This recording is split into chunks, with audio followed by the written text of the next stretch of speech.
The rain was relentless that afternoon, hammering against the windows of my son's house, each drop a tiny echo of the storm brewing inside me. I stood in their living room, my heart swollen with a grandmother's love, my arms reaching for the newborn boy I dreamed of holding for months. But then my daughter-in-law Sarah fixed her gaze on me and said, "Don't touch the baby, Kelly." Her voice was quiet, almost clinical, but it sliced through me with the precision of a scalpel, leaving a wound that bled silently. My hands hovered in the air, trembling as the joy I'd carried into that room drained away. My grandson, just 6 days old, lay cradled in her arms, his tiny face half hidden by a soft blue blanket. I'd imagined this moment so vividly, his warmth against my chest, the scent of his newness, the chance to whisper promises to him, to tell him he was loved beyond measure. But Sarah's words shattered that dream, and I felt my smile waver like a flame caught in a sudden draft. I searched her eyes for a trace of warmth, a hint of misunderstanding, anything to soften the blow. But her stare was cold, resolute, and in that instant, I knew something sacred had fractured between us, something I might never piece back together. My name is Kelly Marie Thompson, and I'm 68 years old. I've weathered more seasons than I care to tally, raised a son through endless nights of worry and wonder, and buried a husband who was my compass for 42 years. Loss is no stranger to me. I felt its weight in the quiet of too many dawns. But nothing, not even the hollow ache of widowhood, could have prepared me for the way my own family could render me invisible, as if I were a ghost, haunting a life I no longer belonged to. For most of my years, I was a homemaker pouring my soul into building a home where love was the cornerstone. I kneaded dough for fresh bread until my hands ached, stitched curtains by lamplight, and stayed up until the stars faded when my son David was feverish or frightened. I believed I was weaving a legacy, a tapestry of memories that would hold us together through time.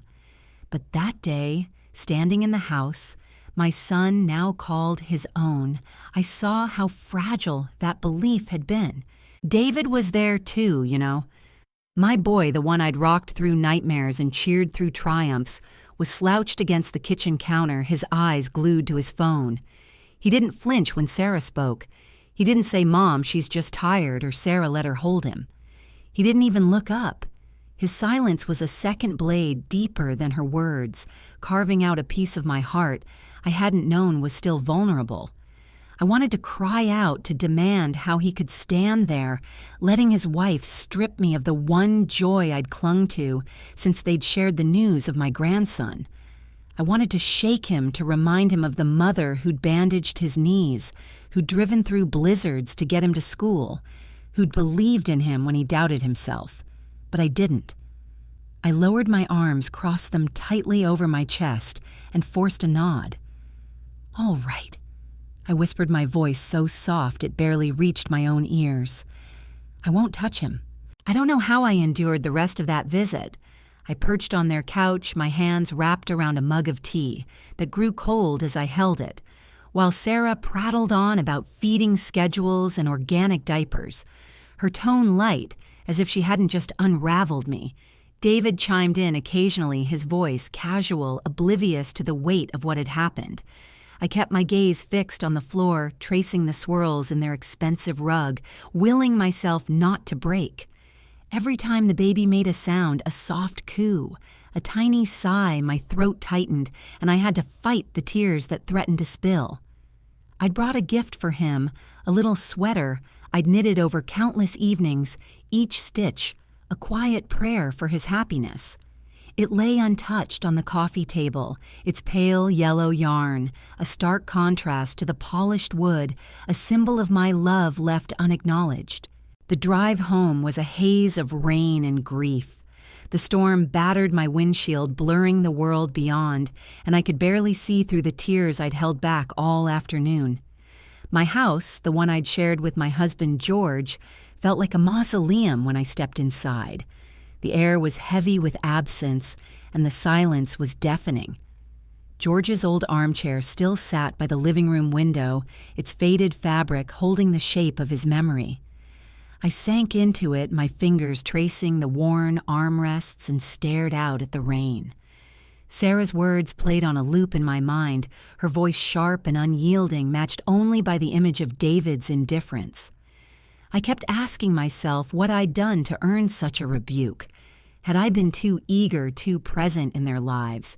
Had I crossed some boundary I hadn't seen? I'd tried so hard to be the mother-in-law who didn't intrude, who didn't cling. When Sarah had redecorated David's childhood home painting over the warm beige walls I'd chosen, discarding the oak dining table George and I had saved, for I'd swallowed my hurt and smiled. I'd told myself it was their home now, their life. But now I wondered if my restraint had been for nothing. That night, sleep was a stranger. I lay in bed, the darkness thick around me, and let my thoughts unravel. I'd given everything to my family, every hope, every moment, every tear. When George passed 5 years ago, his heart giving out quietly in his sleep, I thought I'd lost the largest part of myself. But David had been my tether, my reason to keep moving forward. He was my proof that I'd done something meaningful, that I'd left a mark on the world beyond my own small life. Now even that felt like an illusion. I saw Sarah's face in my mind, her lips forming those cruel words, and I felt David's silence like a weight on my chest. Something stirred inside me, not anger, not yet, but a quiet, aching realization that I was no longer needed, no longer valued. I was just Kelly, an old woman who'd outlived her place in their story. The next morning I sat at my kitchen table, a mug of coffee cooling in my hands, my eyes fixed on the phone. I kept hoping David would call, that he'd laugh and say it was all a mistake, that he'd beg me to come back and hold my grandson. But the phone remained silent, its stillness a rebuke of its own. I reached for my photo album instead, its leather cover worn from years of handling. I turned the pages slowly, lingering on pictures of David as a child, his lopsided grin, his scuffed sneakers, the way he'd burrow into my side during thunderstorms. I traced his young face with my fingertip, my chest aching for the boy he'd been. Where had that boy gone? I thought of the sacrifices George and I had made, the years of going without new dresses, weekends away, a reliable car, so David could have the orthodontist, the guitar lessons, the college fund that carried him into the life he had now, and yet he couldn't muster a single word to defend me. I wandered into the living room, my eyes falling on the small wooden box on the mantel, a gift from George on our 20th anniversary. Inside was a delicate silver locket engraved with our initials, a token of the life we'd built together. I opened it, revealing the tiny photo of David as a toddler, his eyes bright with trust. I held it close, my fingers trembling, and let myself cry. Not the quiet tears of the day before, but deep, wrenching sobs that shook my whole body. I cried for the mother I'd been, for the love I'd poured out for the family I thought I'd have forever. I cried for the grandmother I'd never be allowed to be. And somewhere in those tears, a small stubborn spark flickered a whisper that I was more than the woman they'd dismissed, that I deserved better than their rejection. I didn't know it then, but that moment alone with my coffee, my memories, and my locket was the beginning of a shift. It was the first fracture in the wall I'd built around my heart, the first step toward a choice that would redefine everything. I wasn't ready to reclaim myself, not yet. The hurt was too fresh, the betrayal too raw. But that spark, faint as it was, told me I was still Kelly Marie Thompson, and I wasn't finished living. The days that followed Sarah's words felt like a slow unraveling, as if the threads of my life were slipping through my fingers, and I was too tired to catch them. I woke each morning to the same heavy silence in my house, the kind that settles into the bones of a place where love once lived. The phone didn't ring.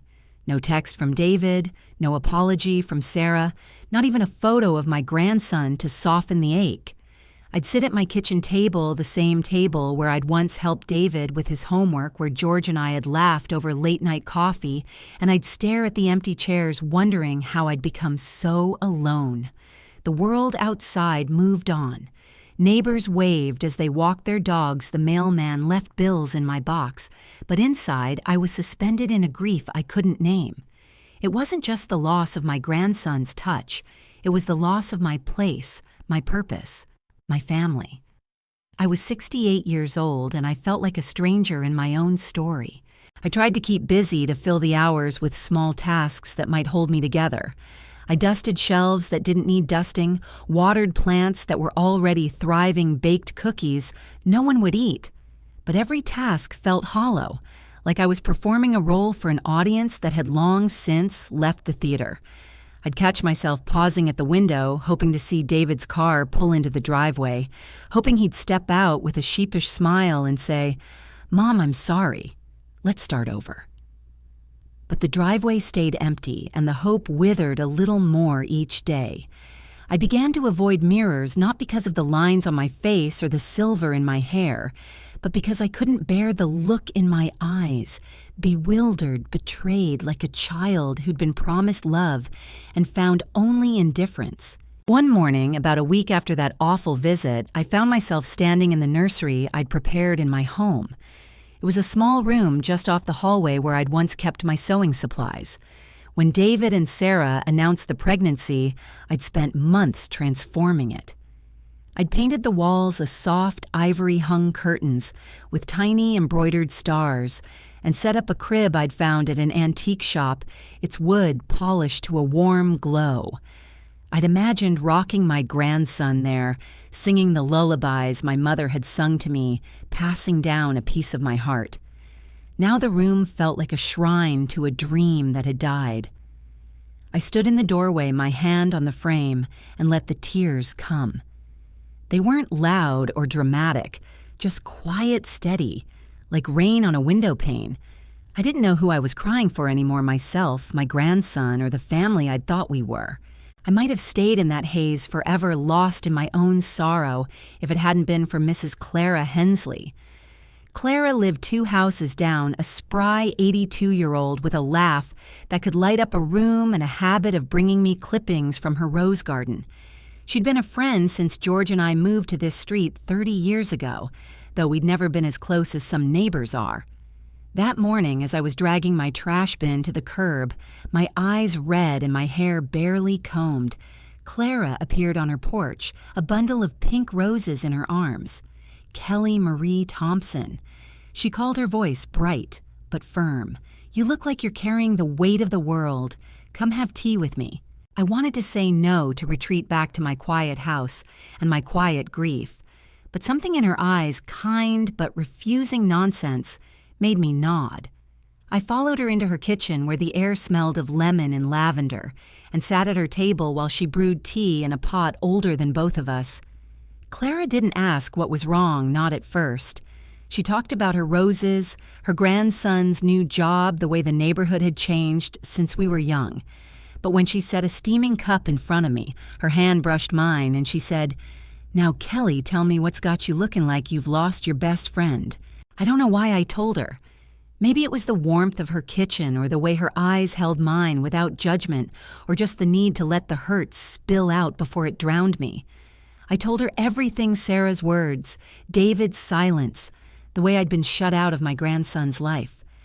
My voice broke as I described the knitted sweater still unopened and the nursery I couldn't bear to dismantle. Clara listened, her hands folded around her own cup, her face soft but steady. When I finished, she didn't offer platitudes or tell me it would all be fine.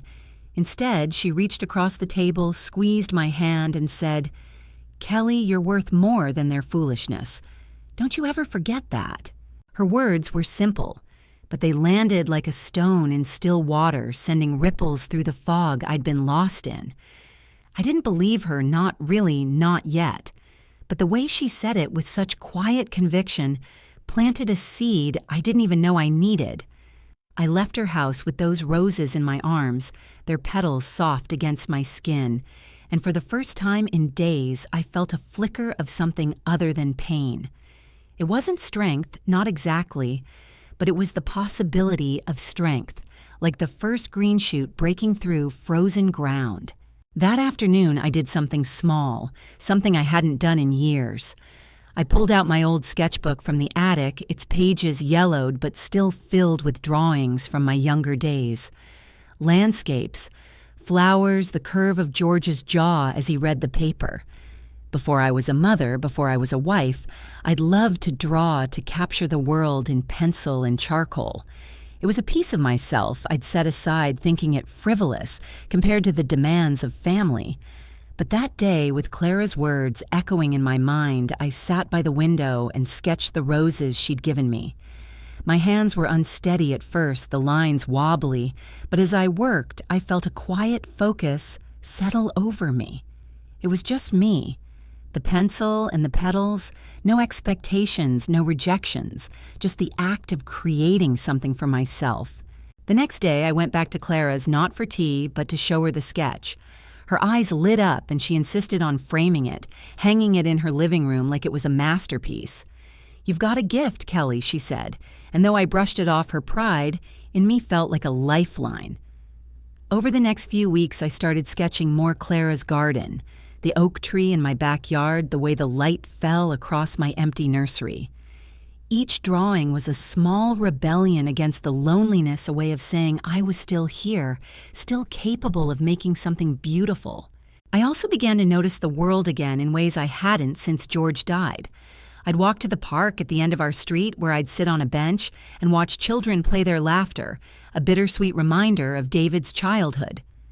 One day, a young mother sat beside me, her toddler tugging at her sleeve. She looked exhausted, and when our eyes met, I offered a smile. "You're doing a good job," I said, not sure why the words came out. Her face softened, and she thanked me, her voice thick with emotion. It was a fleeting moment, but it reminded me that I still had something to give, even if my own family didn't see it. Those weeks weren't easy. The hurt was still there, sharp and raw, every time I thought of Sarah's voice or David's silence. I'd still cry at night, clutching George's locket, whispering to him about the grandson we'd never share. But Clara's friendship, my sketches, and those small encounters in the park were like stitches in a wound, not healing it, but holding it together. I began to feel a shift, subtle but real, a sense that I was more than the woman they'd pushed away. I wasn't ready to confront David or Sarah, and I didn't know if I ever would be. But I was starting to remember who Kelly Marie Thompson was, and that was enough to keep me going. One evening, as I sat sketching the nursery's empty crib, I found myself thinking about my will. It was a document I'd written years ago with George leaving everything to David, and by extension his family. But now the thought of Sarah inheriting my home, my memories, my life's work felt wrong, like a betrayal of my own heart. I didn't act on it, not then. But the idea took root, quiet and persistent, like the roses Clara had given me. It was the first time I considered that I could choose differently, that I could honor myself in a way I'd never dared before. The weeks stretched into months, and the silence from David and Sarah became a presence in my life, heavy and unyielding, like a guest who'd overstayed their welcome. I'd stopped expecting the phone to ring, stopped checking my mailbox for an invitation or a note. The absence of my grandson, whose face I could only imagine from that fleeting glimpse, was a constant ache, like a bruise that never faded. I'd lie awake at night picturing his tiny hands, wondering if he had David's eyes or George's stubborn chin, and the not knowing was its own kind of cruelty. My house, once a haven of laughter and warmth, felt more like a museum. Now, each room preserving memories I wasn't sure I had the right to claim anymore. I was 68, and the world seemed to have decided I was done being a mother, done being a grandmother, done being anything but a shadow of the woman I'd been. But even in that darkness, I was beginning to find slivers of light, fragile but real, that kept me from disappearing entirely. Mornings were the hardest. I'd wake to the quiet, the kind that presses against your ears, and I'd have to force myself to get out of bed. I'd make coffee, sit at the kitchen table, and stare at the photo album I hadn't put away since that first week of grief. The pictures of David as a boy, his toothy grin, his muddy knees, the way he'd hug me after a bad day, felt like relics from another life. I'd touch those images, my fingers lingering on his young face, and wonder how we'd come to this. I'd think of Sarah's voice, sharp and final, saying, "Don't touch the baby," Kelly and David's silence louder than any words. The memory still stung, but it was starting to change, hardening into something I could hold without breaking. I wasn't ready to forgive, and I didn't know if I ever would be, but I was tired of letting their rejection define me. Clara Hensley became my anchor in those months, though I'd never have expected it. She'd show up at my door with her roses or a plate of scones, her eyes sharp with that mix of kindness and no nonsense that made it impossible to hide from her. "Kelly Marie," she'd say, "you're not meant to live like a hermit. Come walk with me." And I would, because saying no to Clara was like saying no to the sun. It just didn't work. We'd stroll through the neighborhood, her arm linked with mine, and she'd talk about everything and nothing, the new bakery downtown, the way her cat hated the vet, the time she danced with a soldier at a USO event in '62. Sometimes she'd nudge me to talk, and I'd let out pieces of my hurt, how I missed David, how Sarah's words had cut me, how I felt like I'd failed as a mother. Clara never judged. She'd just nod her lips pursed and say something like, "Folks show you who they are, Kelly. You don't have to keep begging them to be different." One crisp October morning, Clara dragged me to the community center for a craft fair she was helping organize. I didn't want to go. Crowds made me feel exposed, like everyone could see the loneliness written on my face. But Clara insisted, saying she needed my artist's eye for the display. I'd been sketching more since that first day, with her roses filling my old sketchbook with drawings of flowers, trees, even the curve of my front porch in the evening light.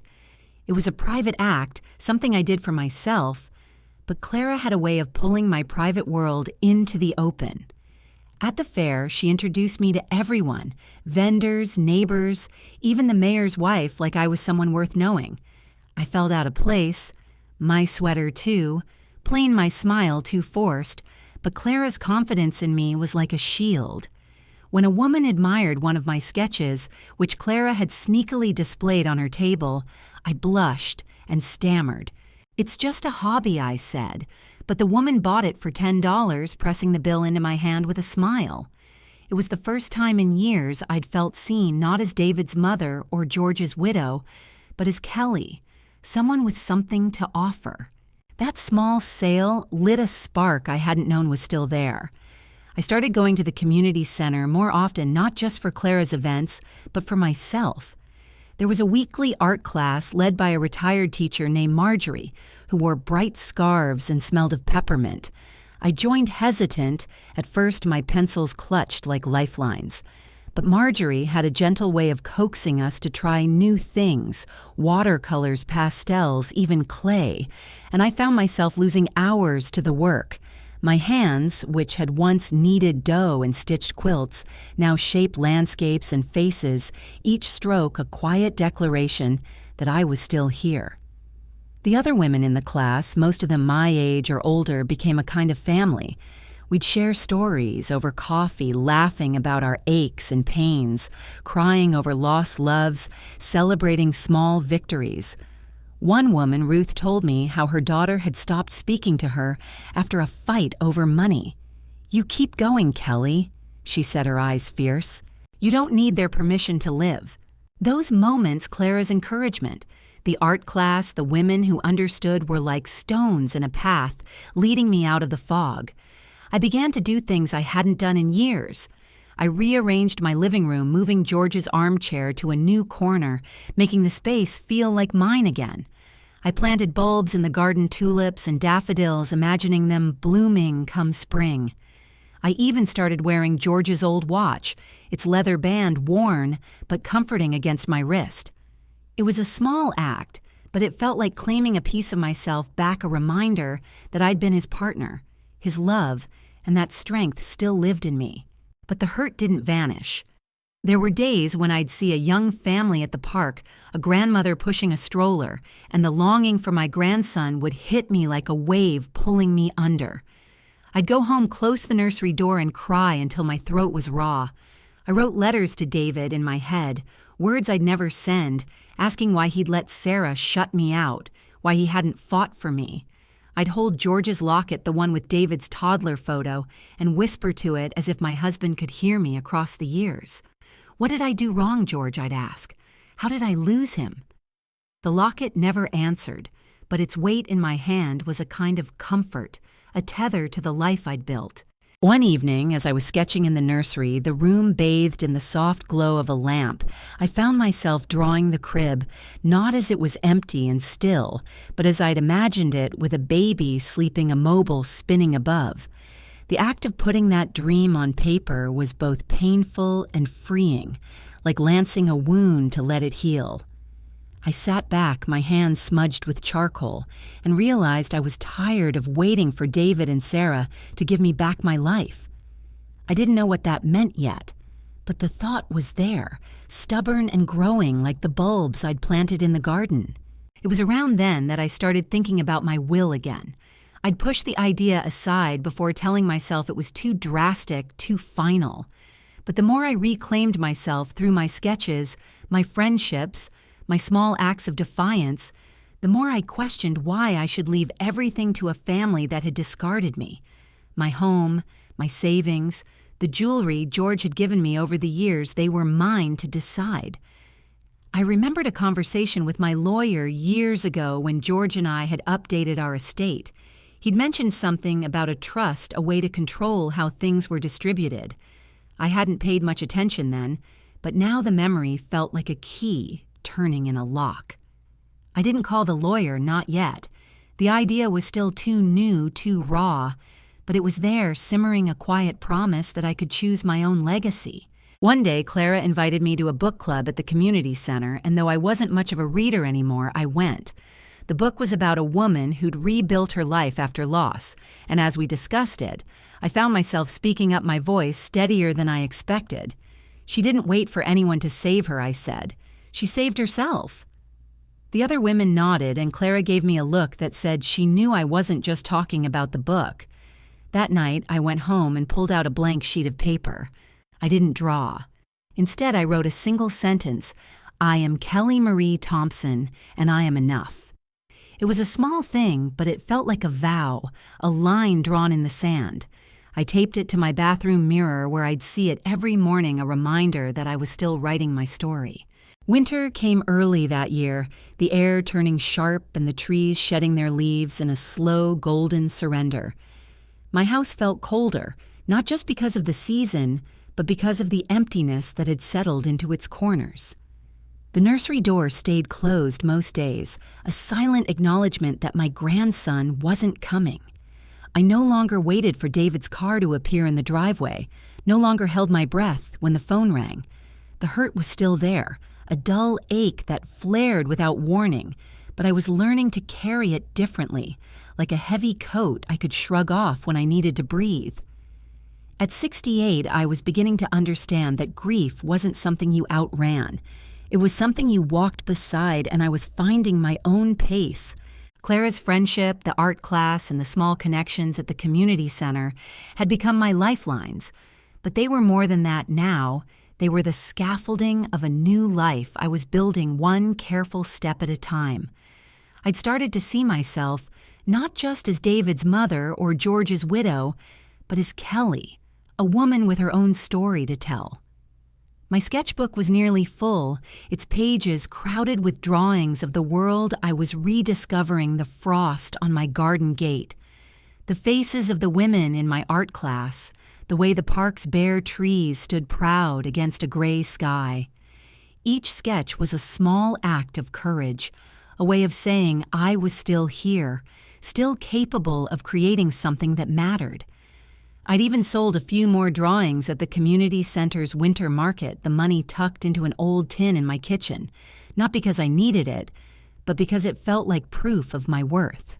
One morning in late November, I woke with a restlessness I couldn't shake. The house was too quiet, the walls too familiar, and I felt an urge to do something bold, something that would mark the change I was feeling inside. I stood in my bedroom staring at the closet where I'd kept George's things, his jackets, his hats, the sweaters I couldn't bear to give away after he died. For 5 years they'd hung there a shrine to our life together, but that morning I saw them differently.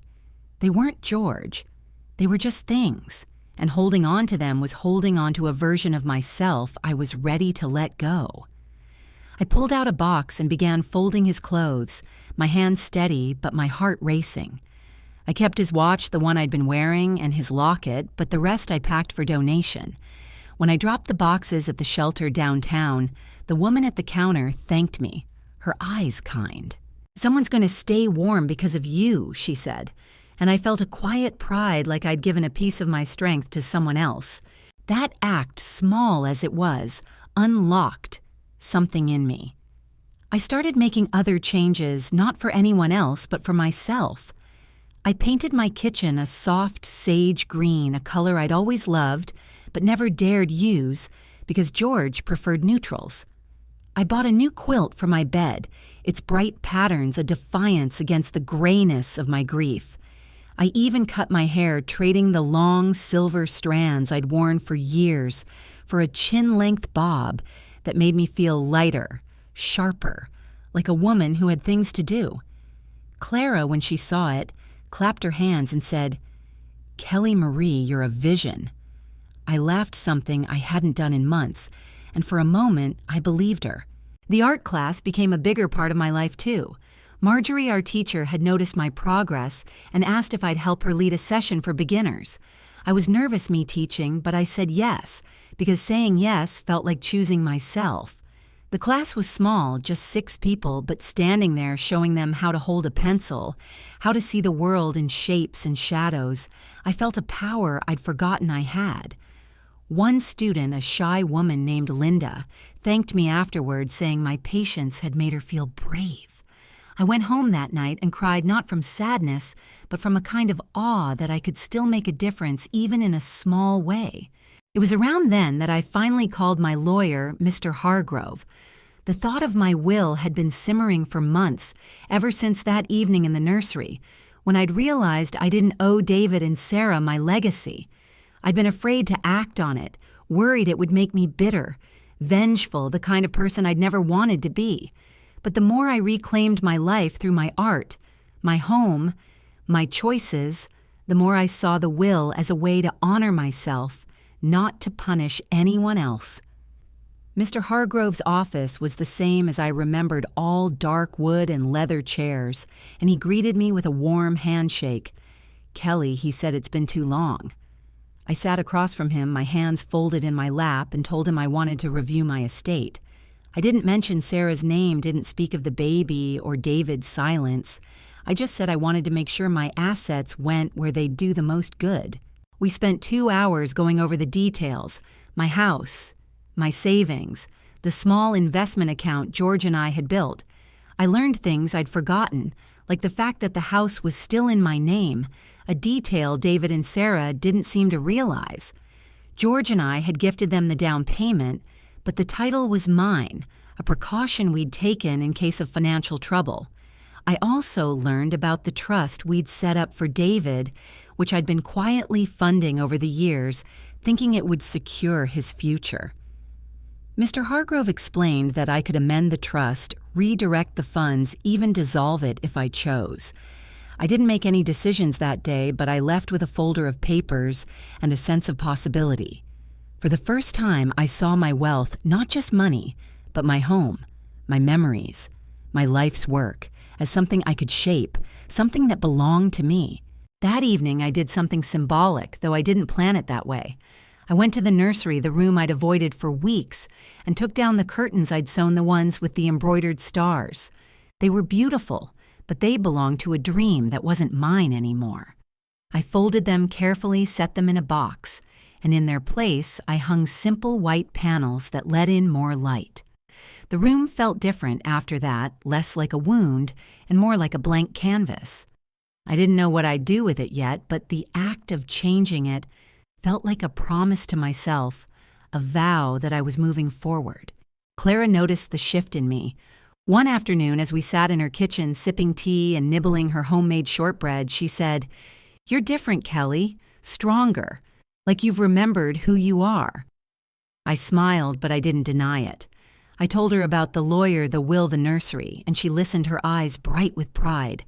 "You're not just surviving," she said. "You're thriving." I wasn't sure I'd go that far, but I felt the truth in her words. I was beginning to see my value again, not through David's eyes or Sarah's dismissal, but through my own. The community center became a place of growth, too. I started volunteering there, not just for the art class, but for other events, book drives, holiday dinners, even a coat collection for the shelter. I'd always been the one to help others, but this was different. I wasn't doing it for approval or to fill a role. I was doing it because it felt right, because it reminded me that I had something to give. One day, while sorting donations, I met a young volunteer named Mia, a college student who reminded me of myself at her age, eager, a little unsure, but full of heart. We got to talking, and when she mentioned struggling with her art portfolio, I offered to look at it. We met at a cafe the next week, and I gave her pointers, not as a teacher, but as someone who'd learned to see beauty in the world again. She hugged me when we parted, and I felt a warmth I hadn't known in months. Those months weren't without pain. I'd still hear Sarah's voice in my head, still feel the sting of David's silence. I'd drive by their house sometimes, not stopping, just slowing down, hoping for a glimpse of my grandson through a window. But I didn't let those moments define me anymore. I was building something new, something that was mine. The idea of the will stayed with me, growing clearer with each step I took. I began to think about what I wanted my legacy to be, not just for David, but for the world I was part of now. I wasn't ready to act, but I was ready to dream, and that was a start. One night, as I sat in my newly painted kitchen, George's watch ticking softly on my wrist, I opened my sketchbook and drew something new, a tree, its roots deep, its branches reaching wide. It wasn't perfect, but it was mine, and it felt like a map of the woman I was becoming, rooted in my past, but growing towards something more. Spring arrived with a gentleness that felt like a gift, the tulips and daffodils I'd planted in the fall, pushing through the earth, their colors a quiet defiance against the gray of the past year. My house no longer felt like a mausoleum. It was becoming a home again, mine, in a way it hadn't been since George died. The sage-green kitchen walls caught the morning light, and the new quilt on my bed wrapped me in warmth that felt earned. At 68, I was learning that reclaiming yourself wasn't a single moment of triumph, but a series of small, deliberate choices, each one a brick in a wall I was building around my heart, not to keep others out, but to protect the woman I was becoming. The ache of David's silence and Sarah's rejection still lingered, but it no longer ruled me. I was finding my own rhythm, and with it a dignity I hadn't known I'd lost. My days had a structure now woven from the threads of my new life. Mornings were for sketching my pencil, moving across the page. As I captured the world, I was rediscovering the curve of a tulip's petal, the shadow of a cloud on the park's grass, the laughter lines on Clara's face. My sketchbook, once a private refuge, was now a testament to my resilience, its pages filled with evidence that I could still create beauty. I'd started framing some of my work, hanging it on my walls, not out of vanity, but as a reminder that my hands could make something lasting. The community center remained my anchor, a place where I wasn't just David's mother or the woman Sarah had dismissed, but Kelly, the artist, the volunteer, the friend. The art class had grown, and I was leading sessions regularly now, my voice steady as I guided others to see the world through their own eyes. It was humbling the way a kind word or a shared technique could light up a student's face, and it reminded me that I still had purpose, even if my family couldn't see it. Clara was my constant, her presence, a steady hand on my shoulder. We'd walk the neighborhood, her arm linked with mine, and she'd tease me about my new haircut or my growing confidence. "Kelly Marie," she'd say, her eyes twinkling, "you're blooming just like those tulips of yours." I'd laugh, but I felt the truth in her words. She'd started calling me her sister instead of her friend, a word that carried weight after so much loss. One afternoon, as we sat in her garden surrounded by her roses, she handed me a small, weathered journal. "It's mine from years ago," she said.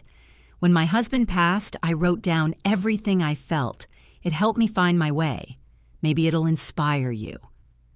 I took it home, touched by her trust, and that night I began writing not just about my pain, but about my hopes, my small victories, the woman I wanted to be. The act of putting words to paper was like sketching a way to make sense of myself, to claim my story. My volunteering at the community center expanded too. I'd taken on a bigger role organizing art workshops for children and seniors and helping with the annual spring fundraiser.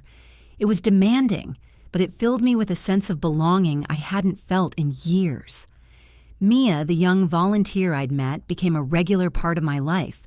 We'd meet for coffee, and she'd show me her latest sketches, her enthusiasm reminding me of the girl I'd been before life's demands took over. I gave her George's old art supplies, brushes, and pencils he'd used in his hobbyist days, and her gratitude, so genuine and unguarded, brought tears to my eyes.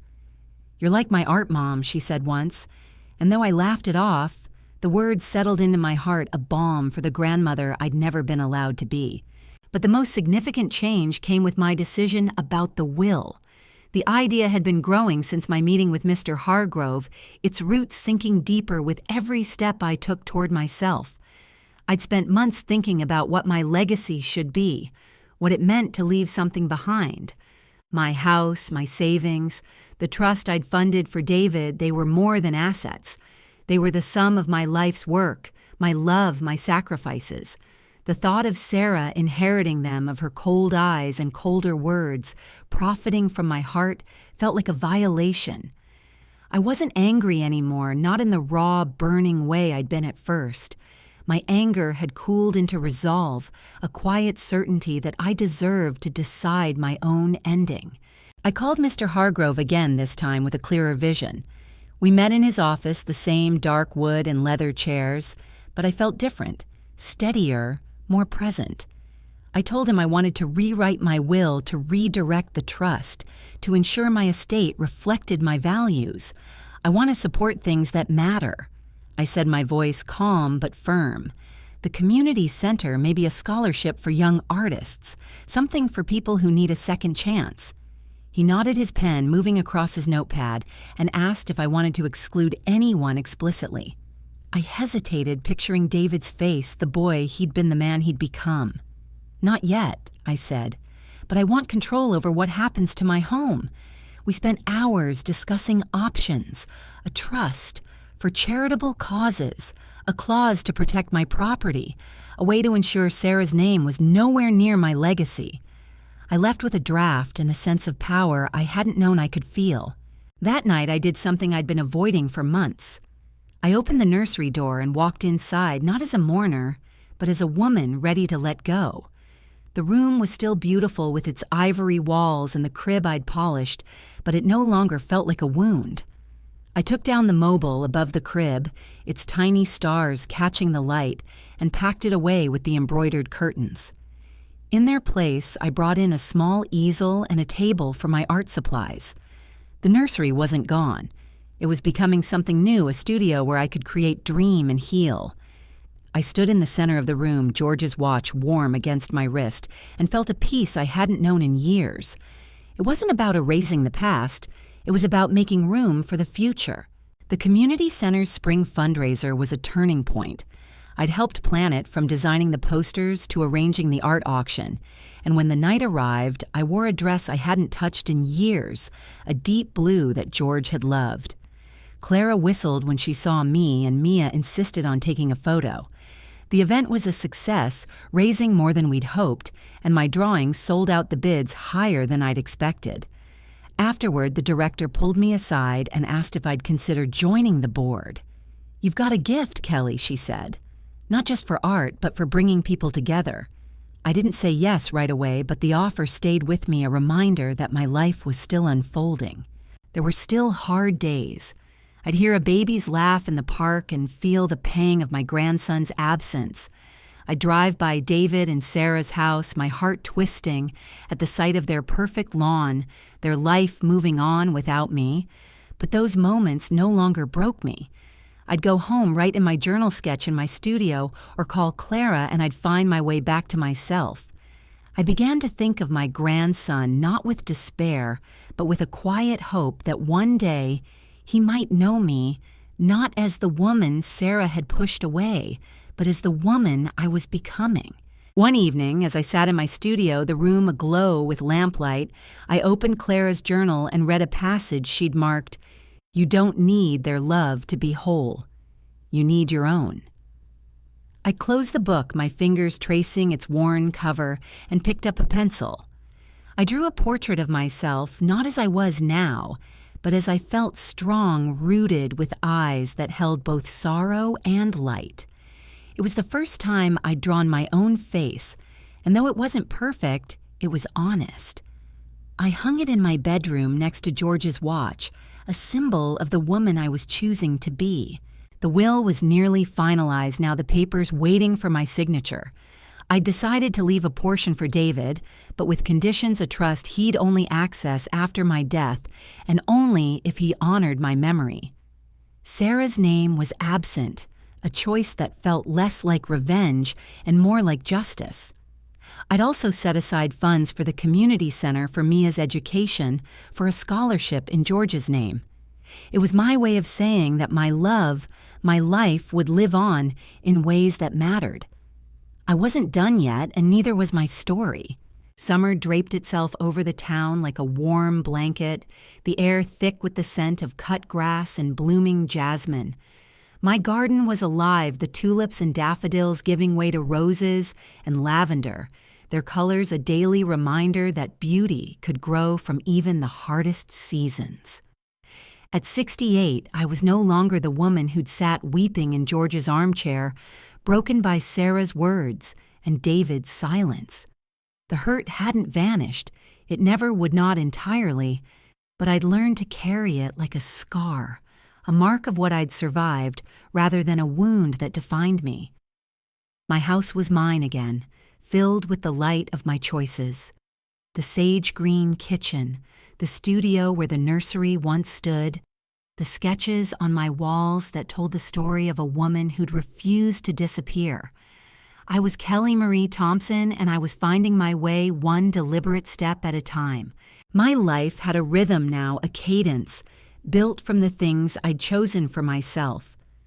Mornings began with coffee and my journal, where I wrote not just about the past, but about the present, the way the sunlight slanted through my window, the laughter of the children at the community center, the quiet pride I felt in my art. My sketchbook was full, and I'd started a new one, its pages already crowded with drawings of the world I was part of.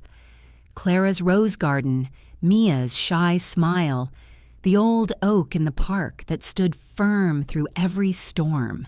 I'd taken to painting, too encouraged by Marjorie's gentle nudging in the art class. Watercolors were my favorite, their soft edges mirroring the way I was learning to live less rigid, more open to possibility. Each brushstroke was a declaration, a way of saying I was still here, still growing, still worthy of the space I took up. The community center was my second home now, a place where I was known not as the mother who'd been cast aside, but as Kelly, the woman who showed up. I joined the board, a decision that felt both daunting and right.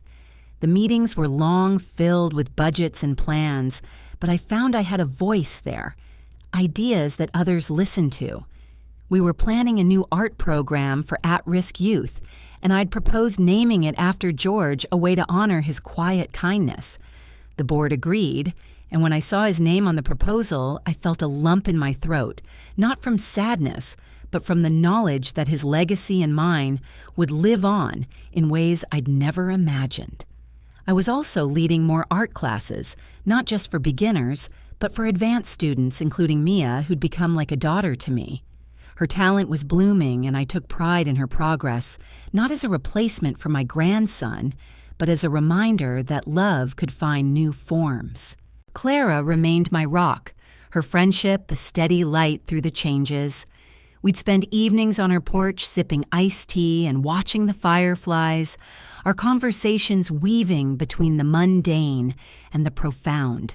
She'd read my journal entries, her eyes misty when I wrote about reclaiming my home, my art, my life. "You're not just surviving Kelly," she said one night, her voice soft but fierce. "You're rewriting your story." I nodded because she was right. I'd started to see my life not as a series of losses, George David, my grandson, but as a canvas one. I was painting with colors I'd chosen. Clara gave me a gift that summer, a small silver charm shaped like a tree to add to George's locket. "For your roots," she said, "and your branches." I wore it every day, its weight a reminder of the woman I was becoming. My decision about the will was no longer just an idea. It was a plan, one I'd finalized with Mr. Hargrove in a series of meetings that felt like milestones. I'd rewritten my estate to reflect the life I was building. The house would remain mine until my death, and I'd set up a trust to ensure it went to the community center afterward to be used for art programs, or a shelter, something that would give others the second chance I'd found. My savings were split a portion for David, but only after my passing and with strict conditions that he honor my memory, a clause Mr. Hargrove suggested to protect my wishes. Another portion went to Mia's education, a scholarship in George's name, and a fund for the community center. Sarah's name was nowhere in the documents, a choice that felt less like vengeance and more like clarity. I wasn't erasing her out of spite. I was honoring myself, ensuring my legacy went to those who valued it. The act of signing the will was quieter than I'd expected, just me and Mr. Hargrove in his office, the scratch of my pen, the only sound. But when I set the pen down, I felt a weight lift, as if I'd shed a burden I'd carried too long. I walked out into the summer heat, George's watch ticking on my wrist, the locket with its new tree charm warm against my chest, and I knew I'd done something sacred. I'd claimed my life, my worth, my future, not for anyone else, but for me. That summer, I took a step I hadn't planned. I'd been avoiding the nursery-turned-studio not out of pain, but because it felt complete a space I'd transformed. But one afternoon, inspired by a painting I'd seen in Marjorie's class, I decided to add something new. I bought a canvas larger than any I'd worked with and began painting a mural on one of the studio walls. It was a tree like the charm Clara had given me, its roots deep, its branches wide each leaf, a burst of color green for hope, gold for resilience, red for the love I'd never stopped giving. It took weeks, my hands aching from the brush, but every stroke felt like a prayer, a way of rooting myself in the life I was building. When it was done, I invited Clara and Mia to see it. Clara cried her hand on my shoulder, and Mia said, "It's you, Kelly. It's your heart." I didn't argue because they were right.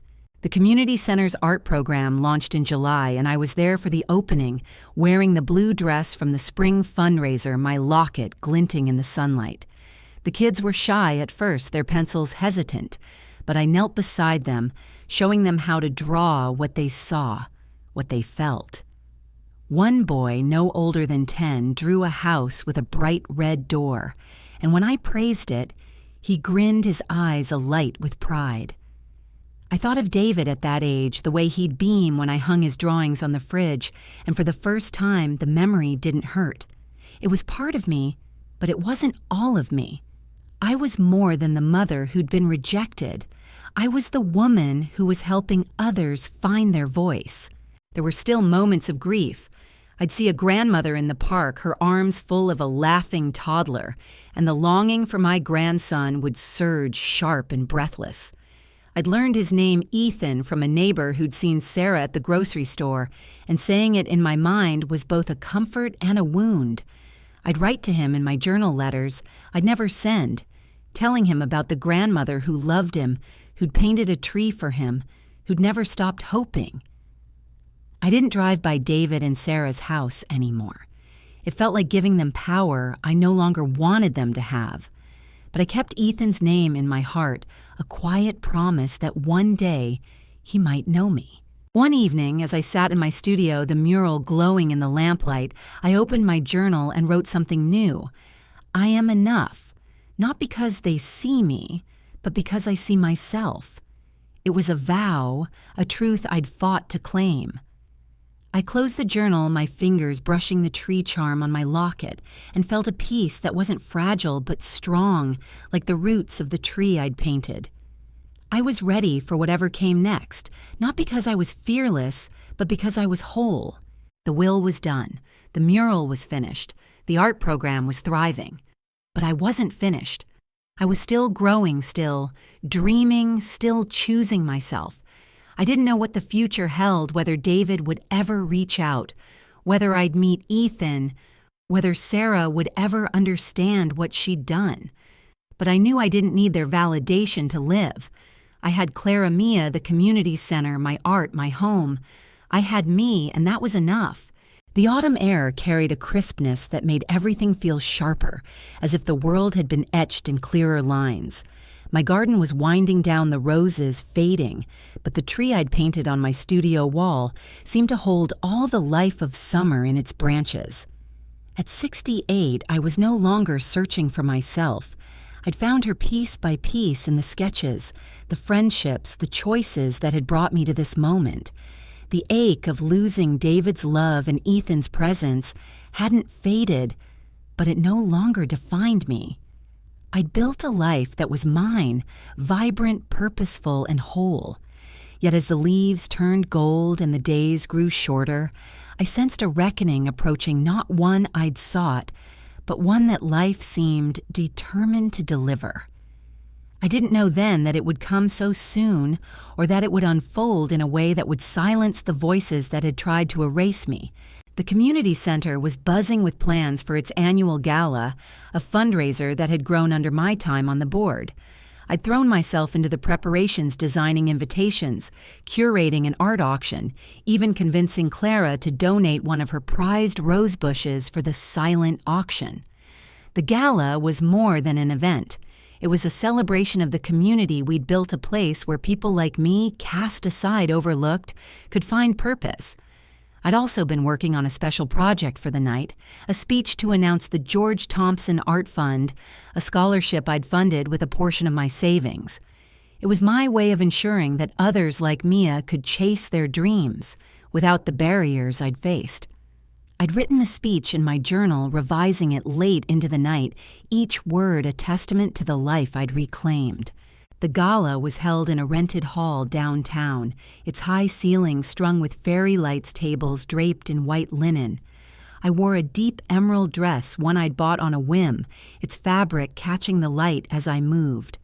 Clara, in a vibrant red shawl, linked her arm with mine, whispering, "Kelly Marie, you're glowing."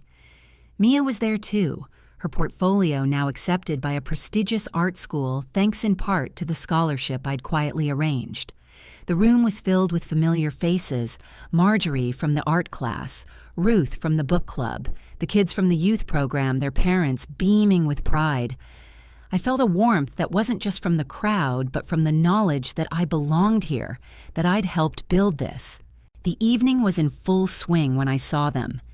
David and Sarah standing near the entrance, their faces a mix of discomfort and obligation. My heart stuttered, not with the old longing, but with a jolt of surprise. I hadn't invited them, hadn't spoken to them in over a year, since that rainy day when Sarah had barred me from Ethan. I learned later that a board member, unaware of our rift, had sent them an invitation, thinking it a courtesy to my son. David was in a suit, his hair grayer than I remembered, and Sarah wore a sleek black dress, her posture stiff, as if she'd rather be anywhere else. Ethan wasn't with them, and the absence of his small face was a quiet pang, but I didn't let it pull me under. I straightened my shoulders, smoothed my dress, and turned back to Clara, who'd noticed them too. "You all right?" she asked, her eyes sharp. I nodded, my voice steady. "I'm fine. This is my night. The program began, and I took my place at a table near the front, Clara and Mia beside me. The director spoke first, thanking the donors and volunteers, her words warm with gratitude. Then it was my turn. I stood my notes in hand and walked to the podium, the room quieting as I began. I spoke of George, his quiet strength, his love for art, and how the scholarship in his name would help young artists find their way. I spoke of the community center, a place that had given me a second chance, and of the power of creating something beautiful even after loss. My voice was clear, not trembling, and I felt every eye on me, not with pity, but with respect. I didn't look at David or Sarah, but I knew they were listening, and that was enough. The speech ended with applause, warm and sustained, and I returned to my seat, my heart full. The auction followed my paintings among the items, each one fetching bids that made Mia gasp. But the real moment came later during the director's closing remarks. She'd asked my permission beforehand, and I'd agreed, though I hadn't anticipated how it would feel. "I have one more announcement," she said, her voice ringing with pride. "Many of you know Kelly Thompson, our board member, our artist, our heart. What you may not know is that Kelly is the anonymous donor who's funded our new art wing, the George Thompson Art Fund, and the future of this center. Her home, her legacy will ensure this place thrives for generations."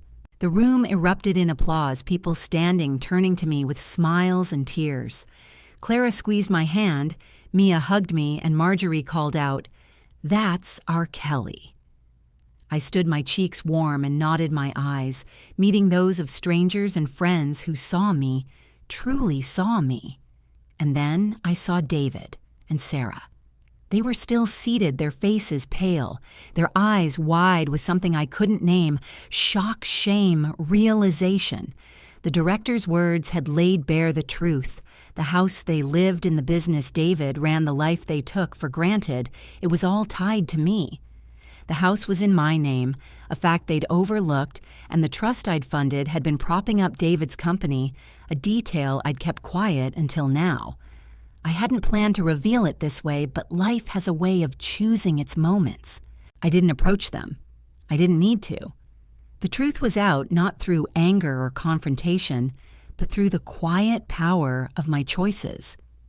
David's company, a small tech startup, had been struggling, and my contributions made through the trust had kept it afloat. I'd learned this from Mr. Hargrove, who'd reviewed the financials when we rewrote the will. I'd chosen to stop those payments, redirecting the funds to the community center, a decision that would hit David soon if it hadn't already. Sarah, who'd barred me from Ethan, who'd treated me as a burden, would learn that the home she'd redecorated, the life she'd built, rested on my foundation. And I'd taken it back, not with a scream, but with a signature. They left before the gala ended, slipping out as the music started. I saw them go, David's hand on Sarah's arm, her head bowed. I felt no triumph, no glee. What I felt was peace, a deep, steady calm that came from knowing I'd honored myself. Clara, ever perceptive, leaned close and said, "You didn't need to say a word, Kelly. Your life said it all." I smiled because she was right. My dignity, my choices, my legacy, they were louder than any argument I could have made. The rest of the night was a blur of warmth, dancing with Mia, laughing with Clara, accepting hugs from people I'd helped and who'd helped me. I went home late, my emerald dress still catching the light, and sat in my studio, the mural's tree glowing in the moonlight. I opened my journal and wrote about the night, not about David or Sarah, but about the applause, the faces, the feeling of standing in my own power. I wrote about Ethan, too, a hope that one day he'd know the grandmother who'd painted a tree for him, who'd built a legacy for others like him. The next morning, I found a letter in my mailbox, David's handwriting on the envelope. I didn't open it, not yet. I set it on the kitchen table next to my coffee and looked at it. Knowing whatever it said, apology, anger, plea, wouldn't change what I'd done. I'd reclaimed my life, not for them, but for me. I slipped George's locket around my neck, the tree charm heavy with meaning, and went to my studio. I picked up a brush and added a new branch to the mural, its leaves a vibrant blue, the color of a sky after a storm. It was a small act, but it felt like a promise to keep growing, to keep choosing myself, to keep living. The gala had shifted something not just for me, but for the story I'd been telling myself. I wasn't the woman who'd been told not to touch the baby. I was Kelly Marie Thompson, and my worth was in the life I'd built, the love I'd given, the legacy I'd chosen. David and Sarah would have to face their choices just as I'd faced mine. And I was ready for whatever came next, not because I was fearless, but because I was whole. Winter returned with a quiet grace, the kind that blankets the world in stillness and invites reflection. My garden slept under a thin layer of snow, but the tulip and daffodil bulbs I'd planted lay dormant, waiting for spring, a promise of renewal I now trusted. At 68, I stood at a crossroads I hadn't foreseen, not as the broken woman who'd once wept over Sarah's words, but as Kelly Marie Thompson, whole and at peace. The gala had been a turning point, not because it humbled David and Sarah, but because it showed me the weight of my own choices. I'd reclaim my life, my dignity, my legacy, not through anger or revenge, but through the quiet strength of living well. The ache of Ethan's absence, of David's silence, was still there, a soft echo in my heart, but it no longer held me captive. I was free not because they'd set me free, but because I'd chosen to be. The letter from David still sat on my kitchen table unopened for weeks after the gala. I'd look at it each morning, its white envelope stark against the wood, and wonder what it held, regret, excuses, or perhaps a plea for forgiveness. I wasn't ready to read it, not out of fear, but because I didn't need its words to move forward. My life was full now, not with the family I'd once dreamed of, but with the one I'd built. Clara, with her roses and her wisdom, was my sister in every way that mattered. Mia, now thriving at art school, was my pride, her letters and calls, a reminder that love could grow in unexpected places. The community center with its art classes and youth programs was my legacy, a living testament to the woman I'd become. I didn't need David's apology to know my worth. I saw it in the mirror each day, in the lines of my face, the silver of my hair, the steadiness of my gaze. One snowy afternoon, I finally opened the letter. I sat in my sage-green kitchen, George's watch ticking softly on my wrist, the locket with its tree charm warm against my chest. The paper was thin, David's handwriting less sure than I remembered. He wrote of regret, of how he'd let Sarah's fears, her need for control, shape their choices. He said he missed me, that Ethan was growing fast, that he wanted to try again. There was no mention of the house, the trust, or the gala's revelations, but I could read between the lines he knew what I'd done, what I'd taken back. The letter ended with a question. "Can we talk, Mom?" I folded it carefully, set it aside, and sipped my coffee, letting the words settle. I didn't feel anger or triumph, only a quiet clarity. I'd forgive David one day, perhaps, but not because he asked. Forgiveness would be for me a way to let go of the last threads of pain, but it would happen on my terms, in my time. I didn't write back, not yet. Instead, I went to my studio, where the mural of the tree stretched across the wall, its branches a riot of color: green, gold, red, blue. I'd added to it since the gala small details like birds nesting in its leaves, a sunrise behind its crown. That day, I painted something new, a single star glowing at the tree's highest branch, a symbol of Ethan, my grandson, who was out there growing without me but never forgotten. I stepped back, my hands smudged with paint, and felt a peace that wasn't fragile but deep, like the roots of the tree I'd created. I didn't need to hold Ethan to love him. I didn't need David's approval to be his mother. I was enough, and that was a truth I'd carry forever. My days were full, not with busyness, but with meaning. I taught art classes twice a week, watching shy students bloom into confident creators. The George Thompson Art Fund was thriving with Mia as its first recipient, and more to follow. I'd started a new project at the community center, a mural for the children's wing, designed with input from the kids themselves, bright, chaotic, full of life. Clara and I still walked the neighborhood, her arm linked with mine. Though her steps were slower now, her laughter just as bright. She'd tease me about my fancy emerald dress or my growing stack of sketchbooks, but her pride in me was a constant, a light that never dimmed. Mia visited when she could, bringing stories of art school and sketches that made my heart swell. "You changed my life, Kelly," she said once, and I hugged her, knowing she'd change mine too. The will was settled its terms, a reflection of the life I'd chosen. The house would go to the community center after my death, a space for art, for healing, for second chances. My savings were divided, some for David, if he honored my memory, some for Mia's future, some for the scholarship in the center. Sarah's name was absent, not out of spite, but because my legacy was for those who saw me, who valued the love I'd given. Mr. Hargrove had called it a testament to your strength, and I believed him. I'd signed it with a steady hand, knowing it wasn't just a document, but a story, the story of a woman who'd refused to be erased. One evening, as the snow fell softly outside, I did something I'd been planning for months. I took George's locket, the one with David's toddler photo and Clara's tree charm, and added something new, a tiny pressed petal from one of Clara's roses sealed in resin. It was a symbol of the love that had carried me through George's, Clara's, my own. I drove to the park where the oak tree I'd sketched so often stood tall, its branches bare but strong. There at its base, I buried a small box containing a letter to Ethan written in my journal's careful script. It told him who I was, the grandmother who'd loved him from afar, who'd painted a tree for him, who'd built a legacy he might one day know. I didn't expect him to find it, but the act felt right away of planting my love in the earth, trusting it would grow in its own time. I went home, lit a candle in my studio, and sat by the mural, its star glowing in the flickering light.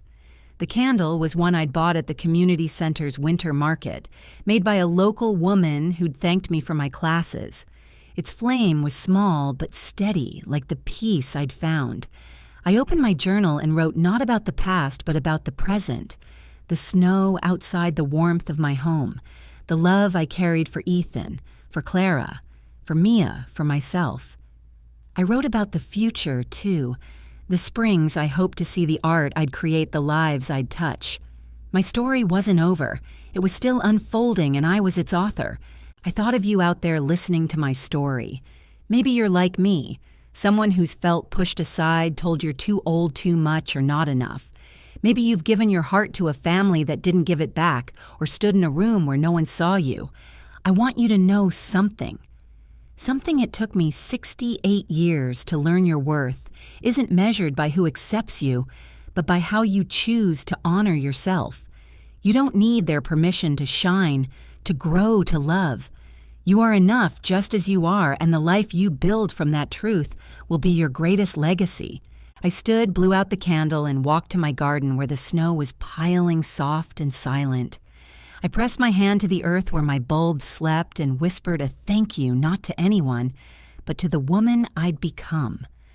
I went inside, slipped the locket around my neck, and closed the door, ready for whatever came next. The star on my mural glowed in the dark, and I smiled knowing it was mine, and I was home.